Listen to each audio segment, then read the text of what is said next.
Good morning and welcome to the first Global Resilience Commission meeting of 2022. We are pleased that you're all joined us. Today we're discussing a very timely topic, Prognosis Terminal, Global Cyber and EMP Vulnerability.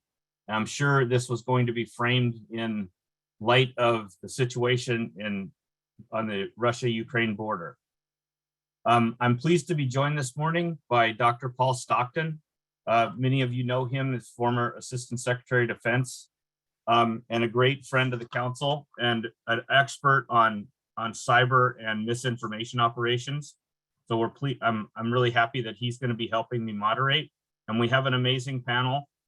First of all, we'll have some opening remarks by the EIS Council CEO Avi Schnur, and then we'll move into a discussion with Congressman Jim Langevin, who is the chair of the Subcommittee on Cyber and Innovative Technologies and Information Systems for the House Armed Services Committee.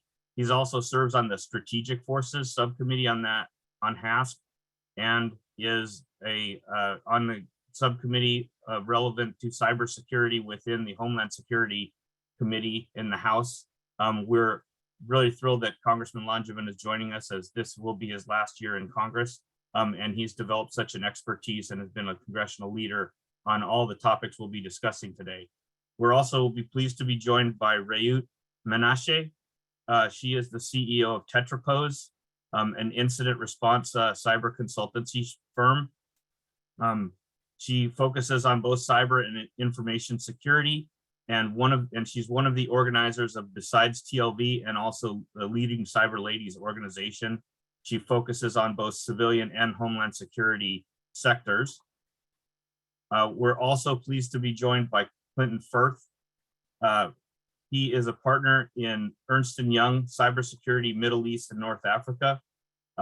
He brings a unique business perspective and experienced cybersecurity executive with focus on consulting, managed security operations, threat intelligence, and solution design. And so this panel represents a lot of expertise and also a global reach from the US to Israel to the United Arab Emirates. And once Avi is done with his remarks, we'll move into a discussion with all of the panelists I just mentioned. So at this point, I would ask Avi to go ahead and open his camera, and I'll turn it over to you, sir, for opening remarks. Thank you, Chris, and welcome everyone to the first Global Resilience Commission meeting of 2022. I first of all thank you to Chris, to Leahy, to the entire Electric Infrastructure Security Council team that made this possible, to our outstanding facilitators and panelists, and really to all of you, everyone who is joining us, watching, and please do participate. Chat is open. You can offer questions and thoughts and comments as we go. You know, as you would expect, we had no idea that this webinar would be taking place within hours of the first invasion, state-on-state invasion in Europe since World War II. And the reality of that, what it means and its implications unquestionably relate directly to what we will be speaking about today. As I'm sure everyone is aware, there was a cyber attack that preceded the invasion. The speech that was made and very widely broadcast by President Putin made direct reference to the nuclear armaments of Russia. And so the implications for cyber and EMP are really extraordinary. You know, as I think about all of this, what I have to say, if we look back to World War II, the rate of change since then has been extraordinary, but over the last 10 to 20 years, it has been exponential. And what really one needs to capture with this is the change in particular has led to unprecedented interdependency, the web work of everything, all services, all products, all infrastructures are now deeply connected. That leads to fragility, because when you have a web work that is interconnected on that scale, the risks associated with disruption to any element of that interconnected reality are unprecedented, really, for our civilization. That's something that needs to be explored deeply. What it means is, for us, is that we need to understand where the gaps are in our interconnected resilience capabilities.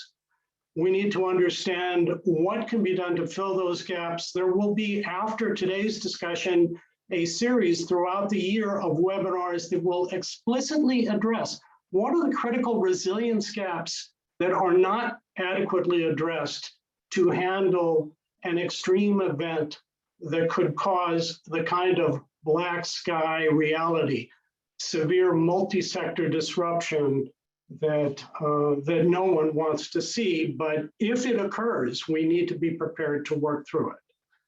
So again, please plan to join all of the webinars.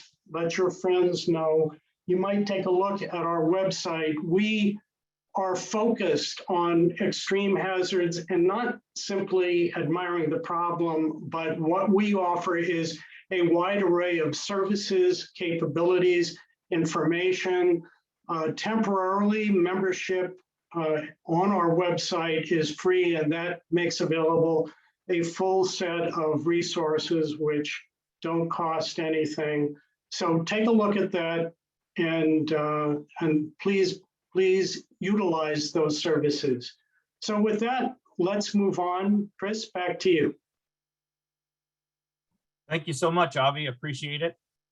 We'll go over some of those points that Avi raised about following up with the council. But right now, I see Paul.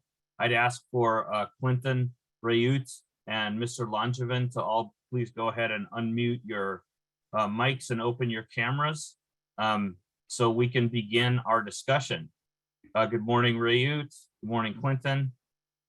And I see Mr. Langevin coming up. Good to see you, sir. See you too. Good morning. I want to begin. I'll go ahead and introduce my my esteemed fellow moderator, Paul Stockton. We're going to start with a question posed to one of the panelists, and then ask after that answer for a response from the other two, and then proceed in that fashion. The first half of the discussion will focus on threats and vulnerabilities, and the second half we would like to get your input and recommendations on solutions and protection methods. Paul, over to you. Thanks, Chris. Mr. Chairman, let me start with you, please.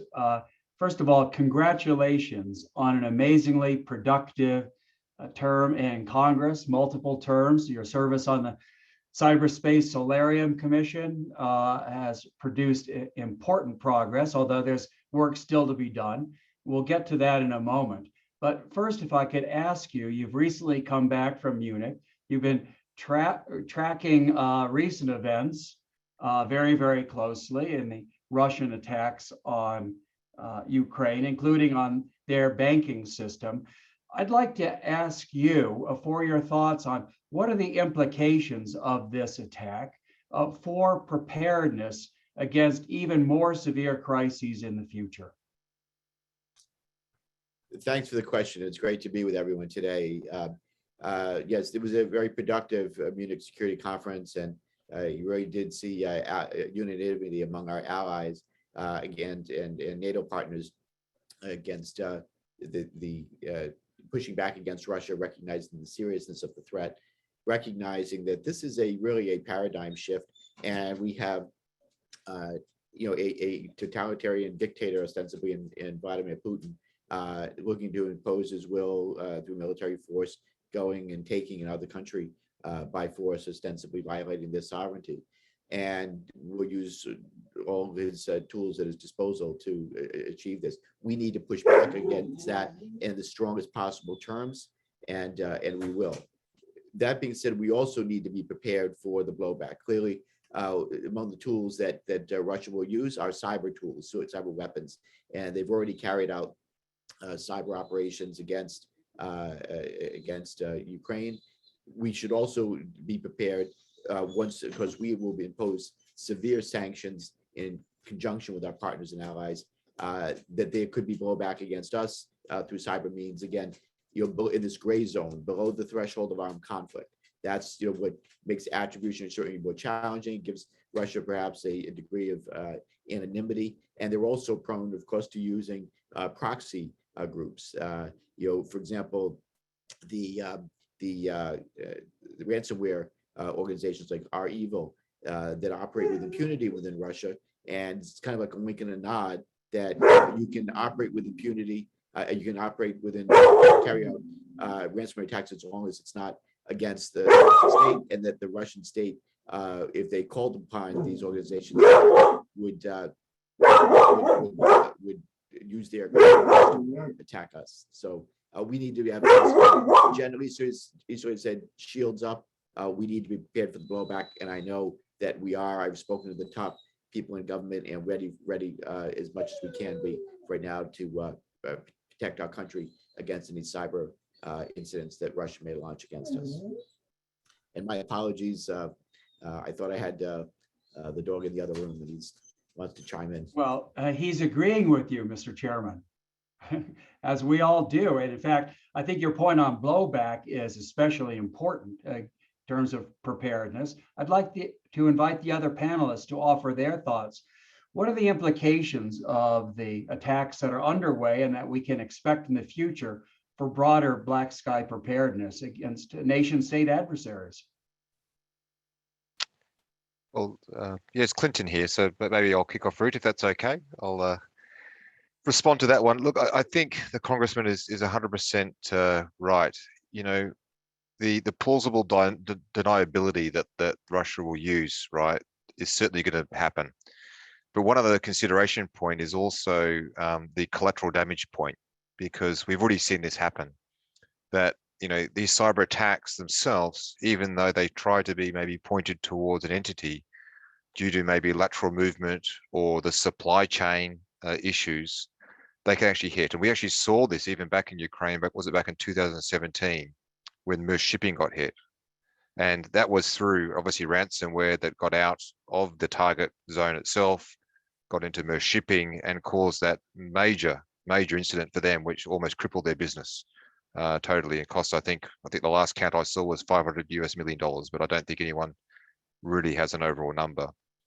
So I think everyone has to sort of be prepared for this. Our supply chain, our ecosystems are, especially integrated more than ever into overall ecosystems. So, we're currently advising our clients, especially this current situation, to be aware, because if Russia is attacking, let's say, an OEM provider that's actually got, some very critical infrastructure, like the Honeywell, the Schneiders, the GEs, etc., that same infrastructure could also be affected into other regions as well, and other countries as well, and affect their critical national infrastructure.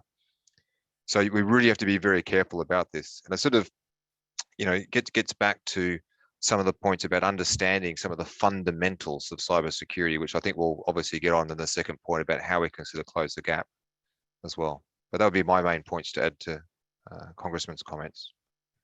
Great points, Clinton, especially as Russia uses wiper malware against Ukraine. That, of course, can get loose into the larger world very, very quickly. Priyut, could you please offer your own thoughts? Yes. Hi, thank you for inviting me to this honorable panelist. My name is Rauut from the Response Company. I would like to strengthen Clinton's opinion.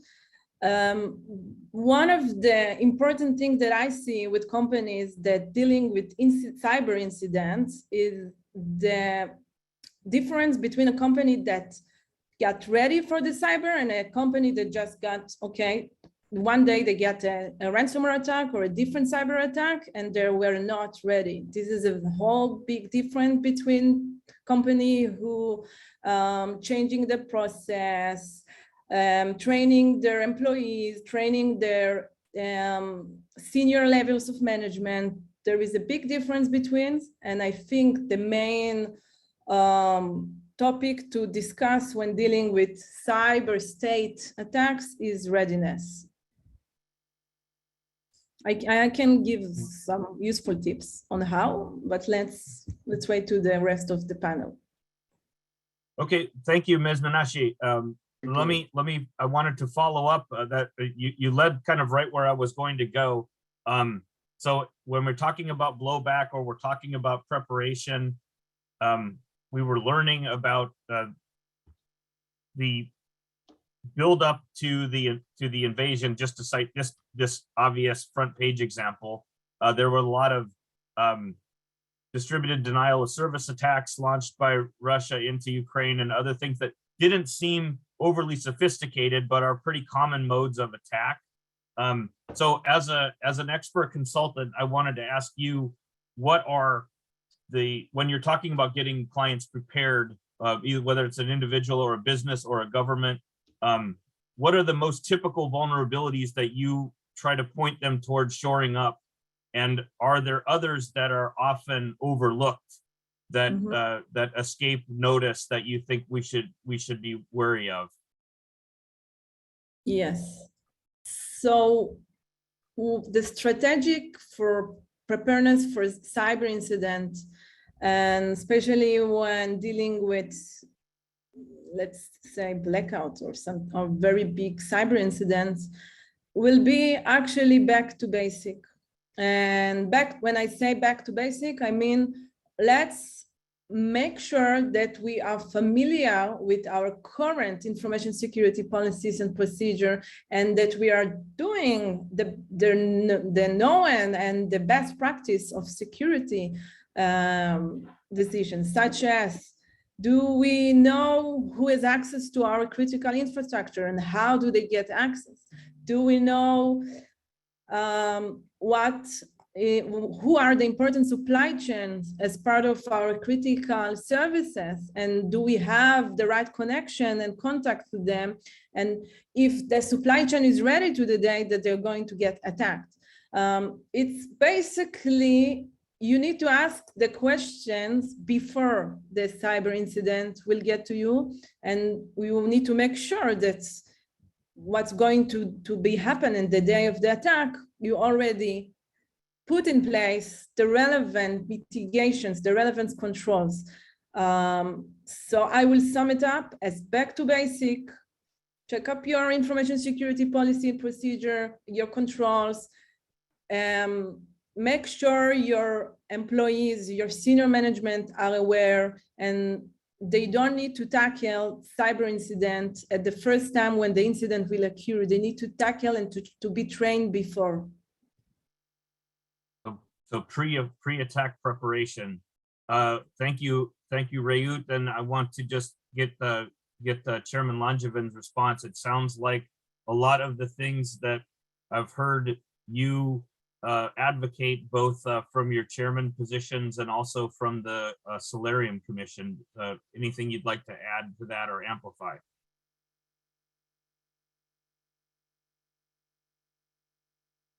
Mr. Langevin, you're still muted. Thank you. So in terms of preparedness, is that the response you're looking for? Yeah. So it's obviously essential that we're prepared for any eventuality that could take place. And at the government level, it's an all hands on deck approach right now. It shields up, as Jenny Easterly has said, and they're doing everything possible to monitor our networks in that respect. The other thing that we should do is practice resilience, good cyber hygiene. That was certainly something that came out of the Solarium Commission recommendations, that to deny benefits to bad actors. We do that by making sure that we're applying our security patches, that closing off vulnerabilities wherever they might exist, have encrypted software wherever possible, so that data is encrypted, so that even if the bad actors get in and they take something or such that it's useless to them. If you have solid backups off-prem, particularly, or not connected to your system, so that if you need to reconstitute your system in the event, say, of a ransomware attack, that you're able to reconstitute quickly without having to pay the ransom. Strong passwords, good cyber hygiene, making sure that you're not clicking on malicious links and downloading malware by accidentally, allowing the bad actors in. So those are the types of things that come out of Solarium that I still advocate for solidly, but we have to recognize that in this era of hyper volatility of what Russia's dealing with, that we need to be aware that something could happen. We need to be ready for it.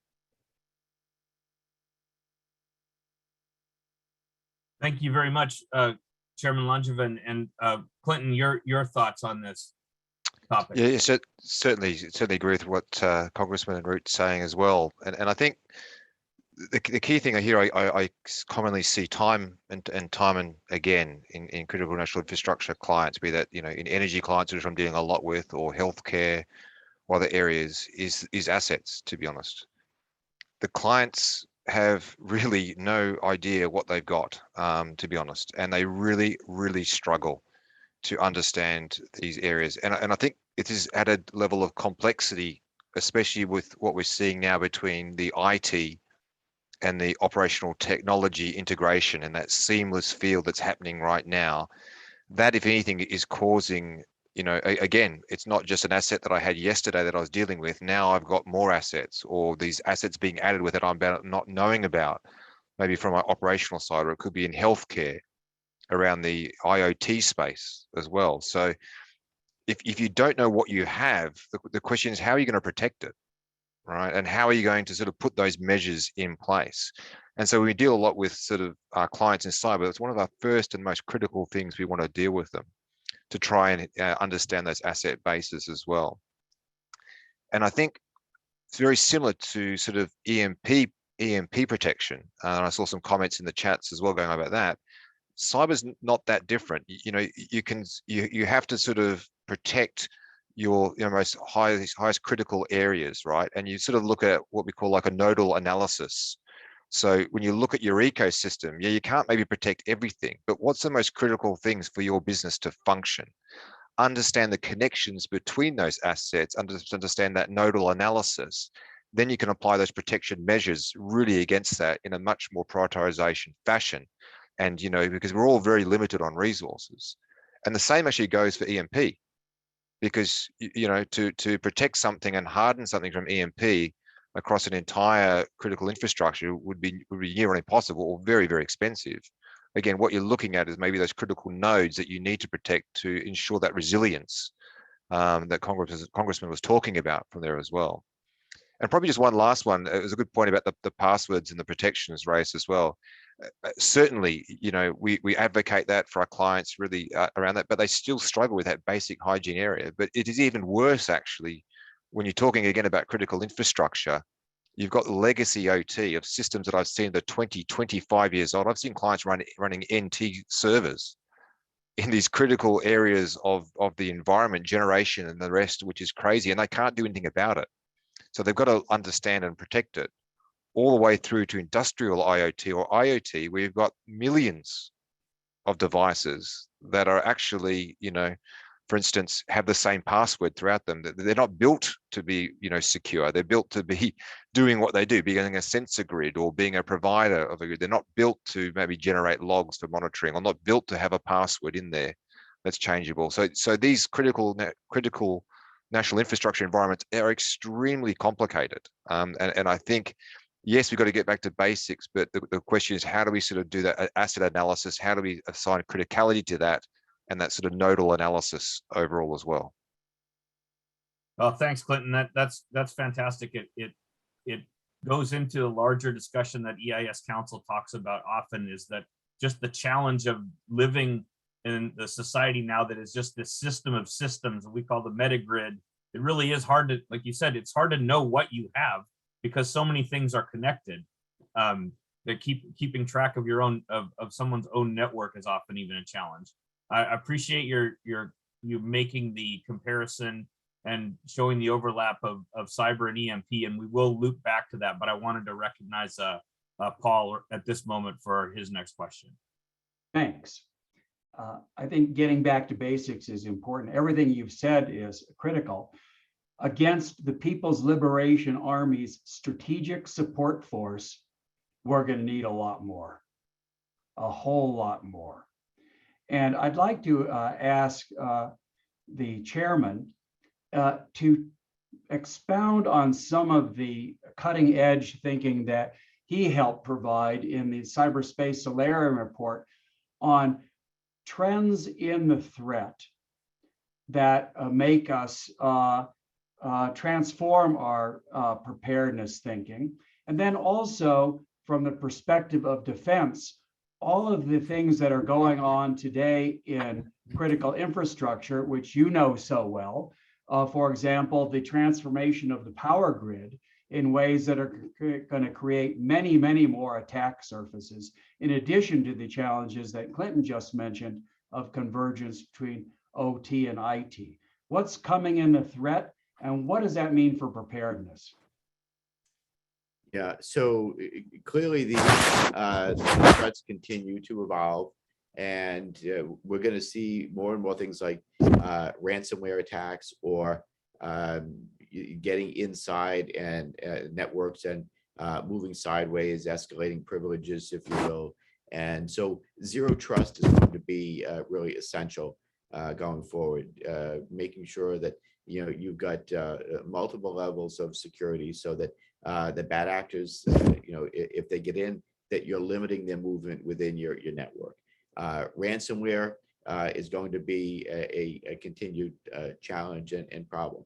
For those bad actors, it's a relatively low cost operation with high payoff, and with the rise of cryptocurrency, use of cryptocurrency, it's made it lucrative for these bad actors to get in. So looking at it from that perspective, understanding that those are likely pathways that bad actors will try to exploit, we need to limit their ability to be successful. We do that again, patching your systems, make sure that you're closing off vulnerabilities.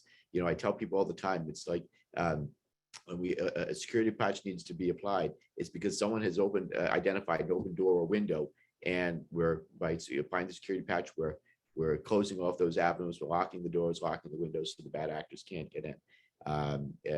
Backing up your systems, so they do get in, that they brick your system, that you can reconstitute quickly without paying the ransom, but also again, zero trust, so that we're limiting movement of the bad actor within the network if they try to escalate privileges to the next level.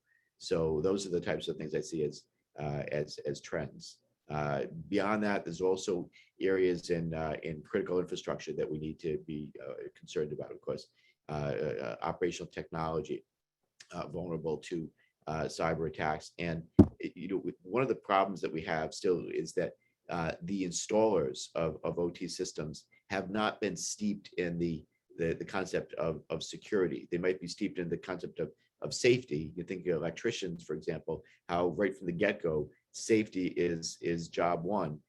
We need to also instill that security as a training tool to the installers of OT systems, so that especially when it comes to critical infrastructure, so that we're not leaving open security vulnerabilities once OT systems are installed and brought online. Great points, Mr. Chairman, especially as more and more companies turn to SCADA as a service. They stopped doing OT themselves, they contracted out, and who knows where. The other thing I would say is absolutely zero trust. That's got to be the way forward. If you look at the electric power grid, soon we're going to have billions of connected devices. Establishing zero trust for those massive data flows, that's an interesting challenge going forward. Riut, if you could offer some comments on this, in addition to preparedness against the increasingly common threats of ransomware, what is it going to take to be ready for attacks by the strategic support force of the People's Liberation Army, the really high-end threats, where basic cybersecurity practices are not going to get the job done. Yes, I'm familiar with that dilemma, let's say. I agree that back to basic and know when security best practice controls will not be as much as effective when dealing with highly tailor-made attack. It should taking lots of strategic thinking and roundtables inside the organization in order to understand what are the critical process inside an organization in order to be prepared to those kind of attacks. I would say that the answer for each organization is going to be different. There isn't any specific answer as a generic to this question. For that say, one of the best things to do in order to be more prepared for a high level of cyber attack is to know that you're going to be attacked for one day and not to wait to the day that is going to happen. Just be prepared.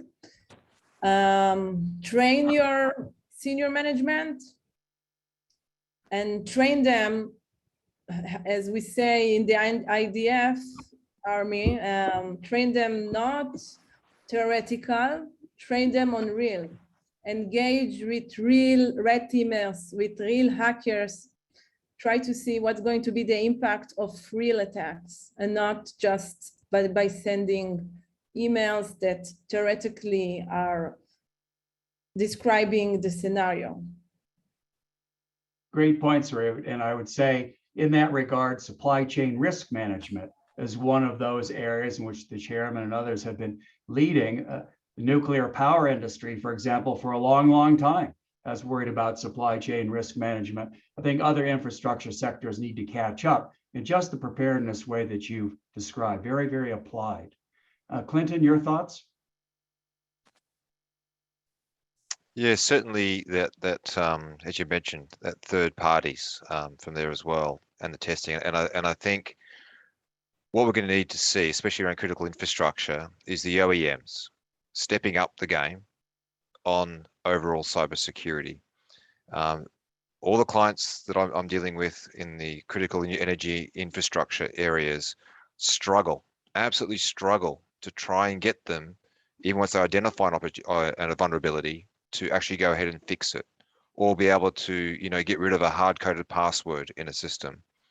The systems themselves are so big and complicated that those OEMs hold almost those entities to ransom over the maintenance of those systems, the warranties of those systems, etc. And the cost is too big. I think we need to change the game on the OEMs a bit. We need to be able to somehow insure against those warranties. We need to somehow do something different from a KPI perspective, maybe back to back with these vendors, to make sure that they actually step up. Now, they've done a lot of good things to do things differently, but there's still a long way to go. And there's a lot of sort of vulnerable systems out there. And it sort of also touches back, I think, Paul, the point you said around that sort of interconnectivity, and even the interconnectivity between third parties. They're not just suppliers. If you look at things like predictive maintenance, they actually have a connection into your environment, into the most sensitive areas of your environment, where they've got the sensor grids on your systems, actually, providing you with predictive maintenance, which is certainly helping, no doubt at all. But again, that increases the attack surface area, not just a point to point, but a point from one organization to another. That is arguably, again, under threat from that point of view. Again, that complexity of the ecosystem. I certainly agree zero trust is the way to go. It is still in its infancy overall, very, very difficult to implement. And when you talk to people around zero trust, is it around the identity? Is it around the network layers? There's a lot of organizations going through this right now. It is very complicated. It is very expensive. So they are sort of shying away from it a bit, but there are a few that are testing in this area to try and see if it works, because certainly the theoretical of it is sound, and we need to sort of move towards that way. And the last one, just to reinforce what Ryut said around the awareness testing, it needs to become, like you said, with the IDF as well, and I'm ex-military as well, it needs to be muscle movement. It needs to be reactive. You need to test the scenarios that are the worst scenarios. And I was actually just with a client the other day talking about how we can even use things like digital twin, how we can use things like even a metaverse to replicate an ecosystem to stress test an organization, but not just stress test to the point, but they said, do the worst. If we face the worst in a training and testing environment, then we'll be ready for some of the events that are going to happen in the future as well. I think that's great. And just before I turn it over to Chris, let me say that real world testing needs to assume that adversaries will disrupt the communication systems on which all infrastructure depends. And China, we know from DoD documents that have been published unclassified recently, China's going to go after satellite communications. If you think sat phones are guaranteed to work, well, I think again, we need genuine resilience of communications for infrastructure functioning. Chris, over to you. Thanks, Paul. And I agree with that. And Clinton, to pick up on your point, to just say that that is one of the key interest areas of the council, as you know, or a couple of them, very realistic, very challenging exercises to try to be immersive, to practice those kinds of things, exactly what you're talking about. And to the point, to Paul's point about robust communications, we know from all of our critical infrastructure partners that resilience means standing back up quickly, and standing back up quickly requires being able to communicate to restart complicated machinery. But I wanted to pivot back to you on the question of EMP, because we've spoken a lot about cyber, and that makes sense because the probability of a cyber attack is 100%. It is happening right now. This webinar is probably being attacked. It's just so ubiquitous. EMP is less likely, but we are in, if we're in a time of heightened likelihood, we're drifting into it now. So I wanted to pick up the point with you that because I know you and I have had discussions about this cyber EMP overlap, that there is a lot of consistency in the methodology. Your point about focusing on critical assets and critical nodes, and also just wanted to say that in some sense, cybersecurity, or rather EMP, is much easier or more straightforward to deal with, because all you need to do is block radio waves, and those radio waves aren't an evolving threat, such as every new cyber attack, every new zero-day attack is some new concoction, right? Whereas in a sense, EMP, although people don't know as much about it, is a lot simpler. It's just a physics problem rather than a software problem. So I wanted to just start with you, and then pivot to Mr. Langevin, because he has so much experience with the Strategic Forces Committee and so on. Yeah, certainly. And look, I think we discussed this before, and really, cyber attacks and EMP are interesting ones, and it comes back to the point the Congressman rose at the very start, that plausible deniability. Well, you don't have that with an EMP attack, right, necessarily, especially if it's that sort of high altitude nuclear weapon, right? But what you do have is, you can argue, is it an act of war, right? If there's no necessarily, let's say, fallout or damage, if it's so high, it actually causes no deaths or anything like that, but it knocks out an entire thing, just like a cyber attack. It could knock out a full electrical grid. Is it enough for one country to go to war with another? So it would be interesting. Like, it hasn't happened, hasn't been tested, right, to that level. Obviously, we've seen cyber attacks sort of getting there and doing the same. Again, like Ukraine back in 2017, they had a couple of outages as well. So it'd be interesting to see on that.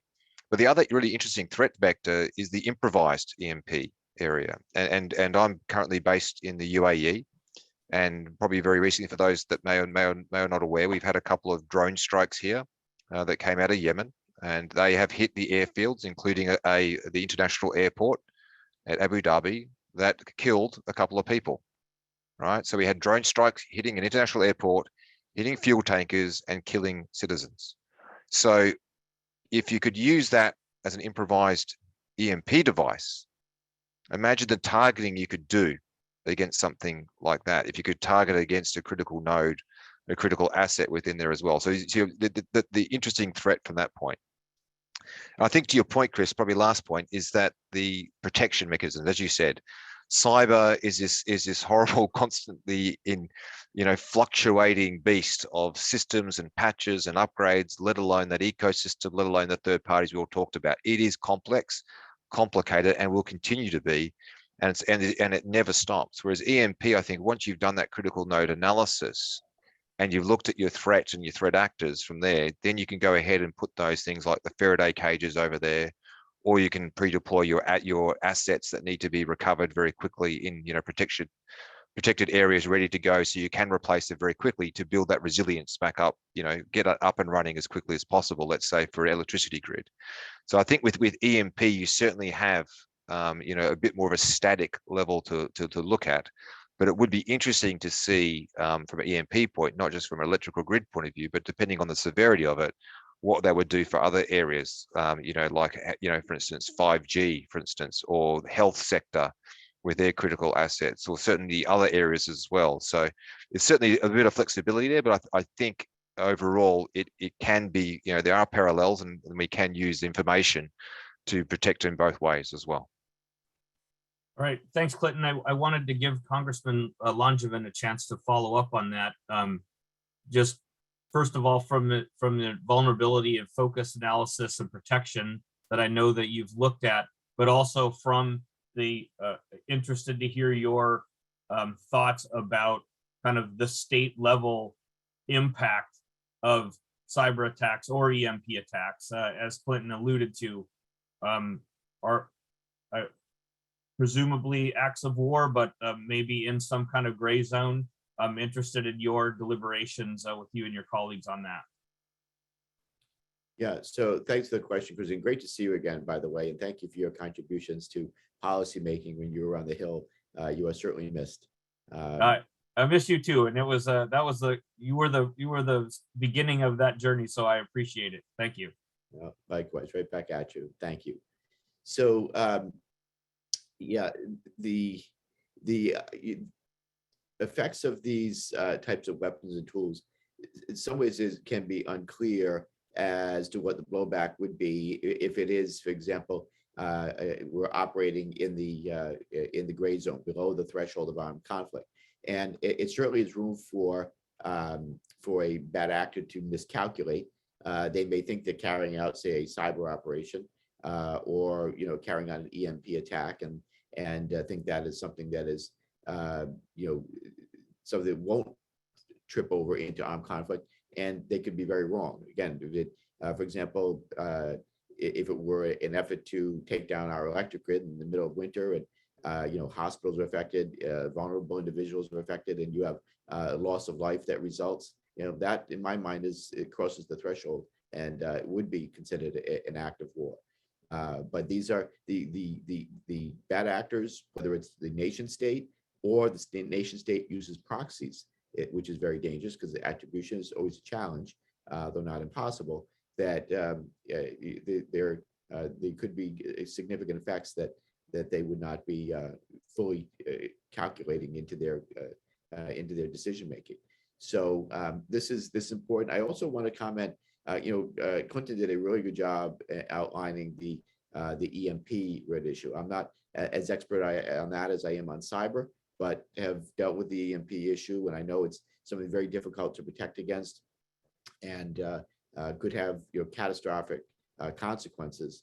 That you need to make sure you're shielding your most critical nodes wherever possible, and be able to protect against that eventuality should it ever happen. It's probably low probability, but high consequence. That for our most critical systems we should be aware of. But on the cyber front, yeah, I mean, operating in the gray zone is something we're going to continue to expect to see. It's happening, will continue to happen, and that's why we need to focus heavily on attribution too. And I know that might come up later in our discussion, but we're getting better and better at attribution, and it's important to remember that it just doesn't need to be cyber attribution.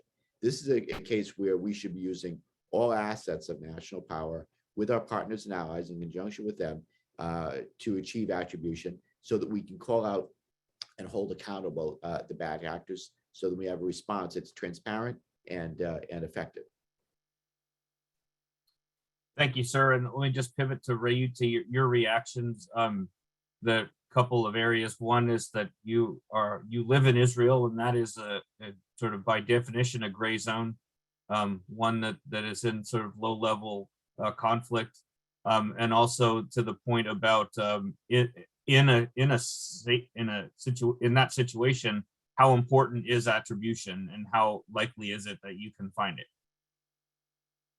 Okay, so as founder of a civilian company that responds, I really try not to engage with attribution because I believe that I don't have the skills and I don't have the real resource that needed in order to engage with attribution when dealing with cyber attacks. What can I do is to gather and collect threat intelligence related to cyber incident that we investigate and trying to see what the cyber community has to say about it. And maybe from time to time, we can try to attribute it to threat actors around the world. But my real belief that also the customer doesn't need attribution because he wants to get back to business as soon as possible. And it's less important to him whether it was that kind of threat actor or a different one. So this is my perspective regarding attribution. I would also add that from time to time, we can identify attributions efforts related to specific threat actors. And actually, from my perspective, still, it's very nice to know, very nice to have, but that's it. That's the main message of this of attribution from my side.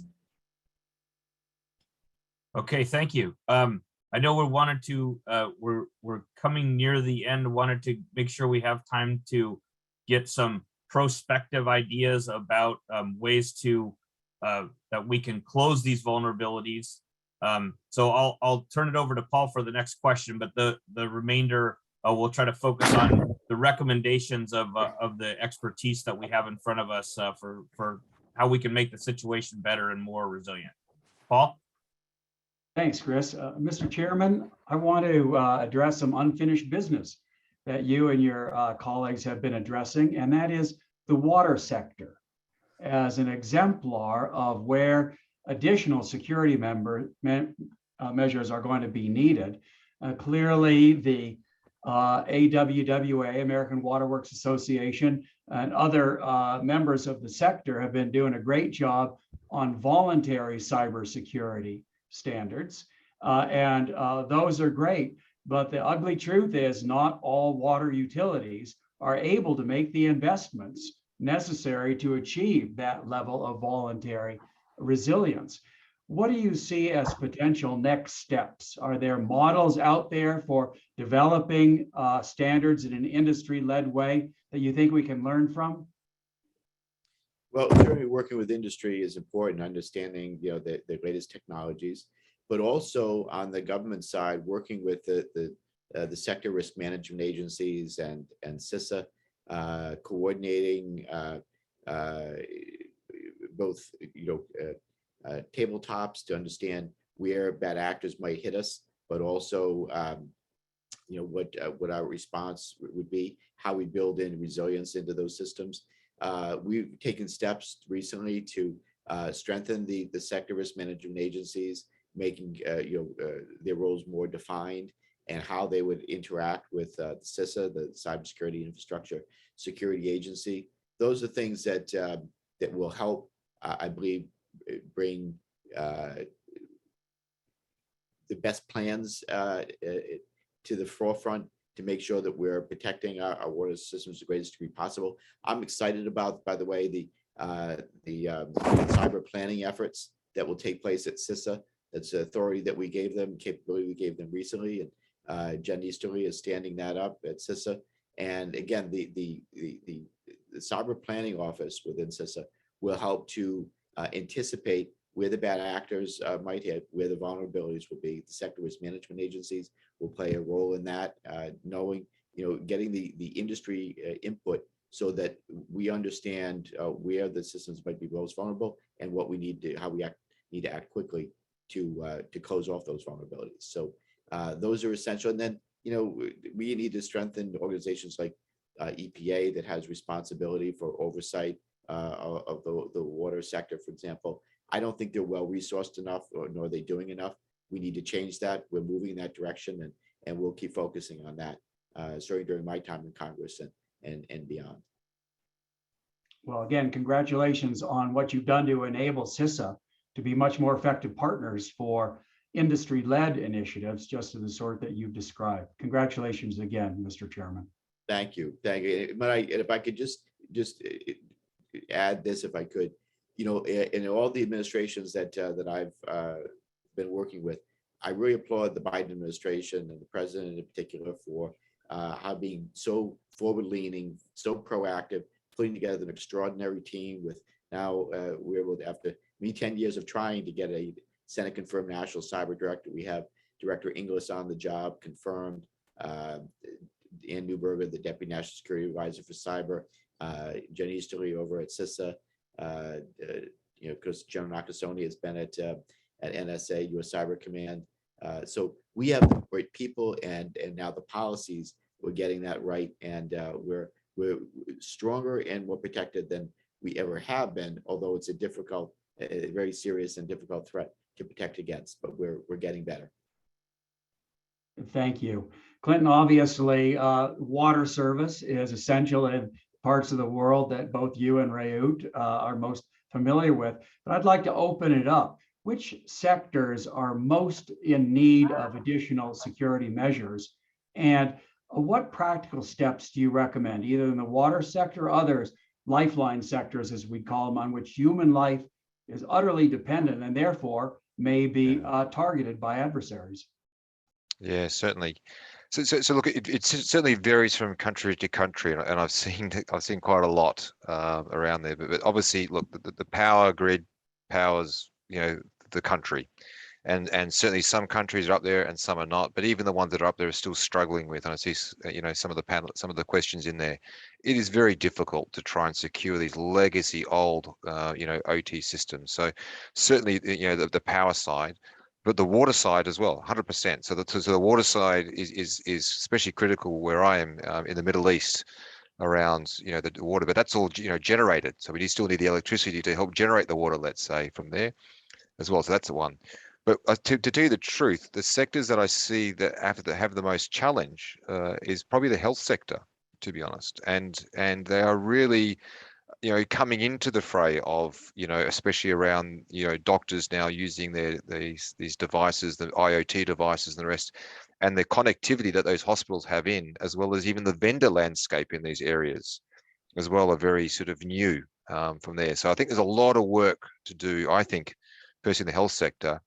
And then even in the telecommunications area, I've seen some good areas, but more bad than most. And again, the communications is a backbone to any country. And I've seen clients out there that have not done just simple things like Root said about, I've seen some of them have done penetration testing for 3 years.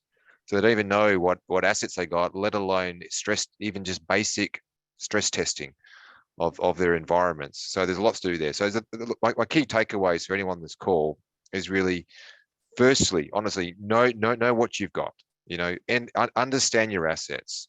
You can apply that to cyber, you can apply that then to EMP. Understand your ecosystem, really, understand your third parties. I think it's mentioned time and time again here, because the connectivity between the third parties is absolutely key. And then once you've got that, know how to monitor it, because there's no point, you've got to know what's actually going on, right? It's not just about knowing what you have, but it's about knowing what you got going on as well. So I think those are the 3 key things that I'd sort of take away. And that really applies to, as you said, Paul, those sort of focus sectors as well. That's wonderful, Clinton. Rayut, what in your view are the most needy sectors in terms of strengthening resilience against black sky, and what concrete steps should we be taking?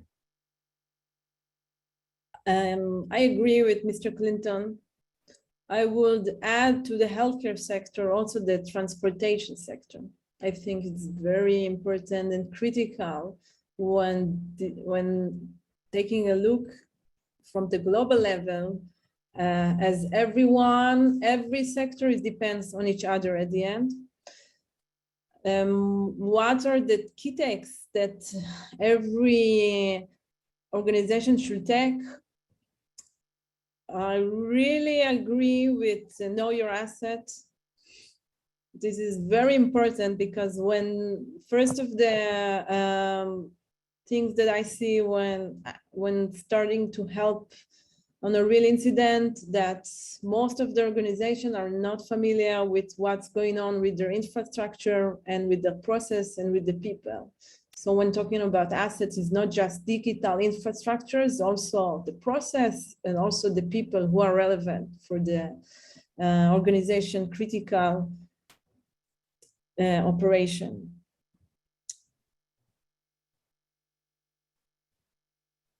Very Excellent. Thank you. good. That's a great summation. Chris, over to you, and then we'll proceed to the wrap up.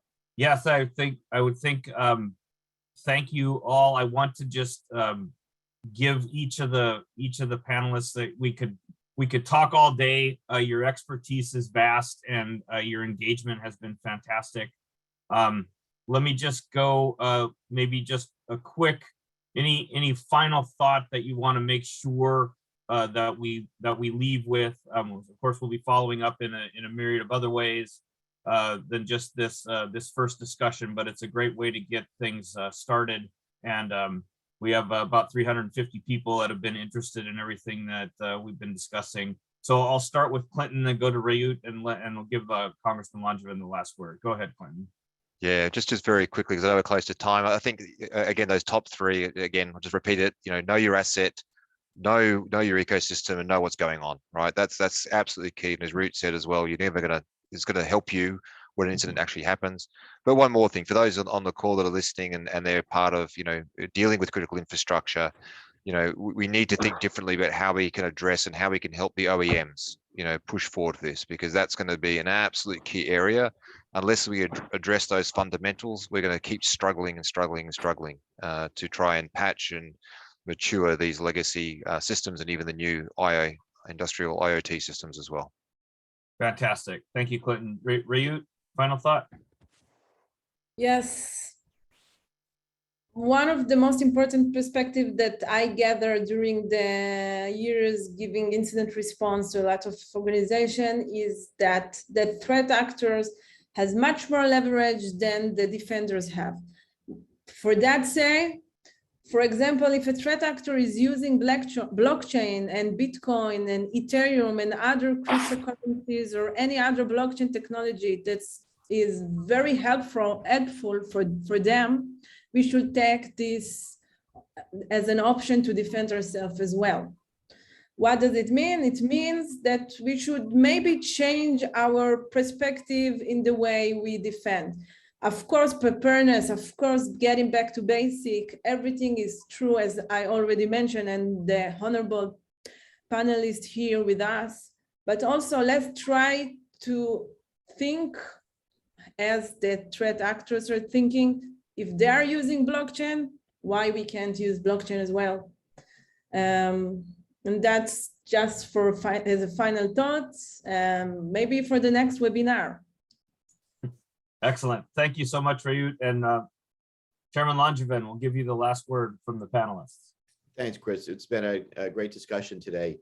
I guess I'll just reinforce the message of shields up right now that CISA is trying to convey. They have helpful information on their Shields Up website so that you can help yourself to build in resilience. I would also say that right now in this time of heightened threat, that being aware of what's happening on your network is essential. And it's really important, since the area where most of the damage could be done is in critical infrastructure, that sharing anomalous behavior that they're seeing on the networks, sharing that information with CISA and the FBI is critically important. And I would encourage those that are in a position to report that anomalous behavior to do it, so that everybody can be more aware and be better protected. But great discussion today, and thanks for having me on. Thank you very much, sir. And I'd like to also just recognize Paul, if you have any closing thoughts before I do the wrap up. This was a terrific set of panelists. Thanks so much for your insights today. I learned a lot, and you've really motivated, I hope, action instead of just admiring the problem, which is the EIS way. Let's make a difference, not just stand back and worry. Thank you, Paul. I appreciate that point. So a great discussion. Again, thanks to all of our panelists, and thank you for all the attendees. It said over 350 today. I think we have a large interest community, and I'm looking forward to further engagement with everyone that participated today. So I just wanted to talk about what some upcoming events that we have, options for future engagement. On March 21st, we're having a live webinar on EIS Academy, which is more of our academic offering version of EIS Council activities. There you can see the registration link here, and as I'm going through these slides, my colleague Leahy should be putting in the those links into the chat. So any of these that are of interest, you should be able to follow. Our next Global Resilience Commission webinar, the Black Sky Elephant in the Room, which is, I mentioned at the beginning, if you can't communicate, it's very hard to restart and reconstitute infrastructures if they fail. So that will be coming up in April. So we're doing these webinars of the GRCOM about every other month. You can register for that on the GRCOM website. If you're here, you will definitely get an invitation to that one. We mentioned our ePro handbook. I think I saw that the link to purchase it on Amazon has gone up on the website, or rather in the chat window, but you'll see that again. It's a great resource, and we're very proud of the work that we did collaboratively with industry and academic experts to put this together. As we said, more webinars throughout the year, fundamentally every other month. So if you Google GRCOM, it's the first thing you'll find. Please spread the word. If you found this webinar useful, which we hope you did, let others know. And feel free to reach out to us through our website, become a member. Membership is still at this point free, or we have to move to a charging model at some point soon. But if you go to the EIS Council website and say become a member, you get access to all of our materials and invitations to all of our events. So once again, thank you to the panelists. Thank you all for being here today. And I'm going to close the webinar. Everyone have a great afternoon. And thank you again for your participation. Bye.